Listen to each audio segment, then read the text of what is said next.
22-ci əsr kanalının bugünkü buraxılışında hər birinizi xoş gördük dəyərli izləyicilər.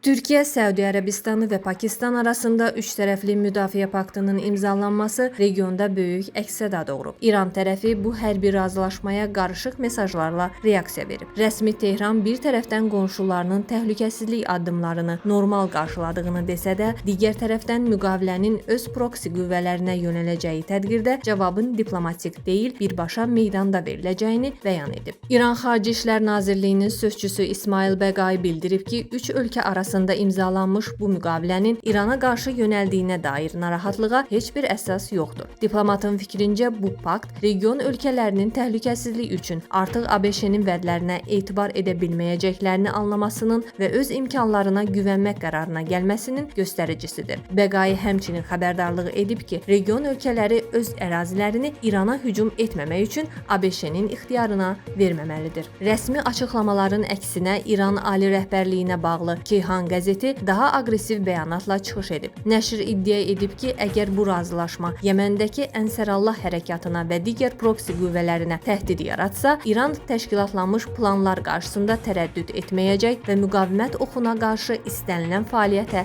sərt cavab verəcək. İranın regiondakı proksi gücləri vasitəsilə təzyiqi artırması beynəlxalq müstəvidə Tehran əleyhinə hərbi təzyiqləri kəskinləşdirir. İsrailin Yinet portalının təhlilinə görə Tehran hakimiyyəti razılaşmalar imzalamaqla vaxt qazanmağa və şərtlərini öz xeyrinə dəyişməyə çalışır. Bəsrə körfəzində neft tankerlərinə hücumların yenidən başlaması və Tehranın nüvə danışıqlarından imtinası fonunda ABŞ prezidenti Donald Trumpın dağıdıcı nəticələrlə bağlı təhdidləri vəziyyəti gərginləşdirib. Ekspertlər hesab edir ki, diplomatik yolların tükənməsi Vaşinqtonda hərbi addım təzyiqini artıra bilər və Trump İrana qarşı geniş miqyaslı kampaniyada iştirak üçün İsrailə müraciət edə bilər. Qlobal gərginliyin digər mərkəzi olan Ukrayna cəbhəsində isə hadisələr daha kritik mərhələyə qədəm qoyur. Böyük Britaniyanın istefada olan diplomatı Alastair Crooke müharibənin kəskinləşmə mərhələsinə daxil olduğunu bildirib. Onun sözlərinə görə Rusiya məqsədlərinə nail olana qədər dayanmayacaq. Hazırda Odessadakı limanları kütləvi zərbələrlə sıradan çıxaran Rusiya ordusu Ukraynanı faktiki olaraq dənizə çıxışı olmayan bir dövlətə çevirib və ölkənin bir çox gəmilərini məhv edib. Britaniyalı diplomat Rusiyanın təzyiqi artırmağa davam edəcəyini xüsusilə vurğulayıb.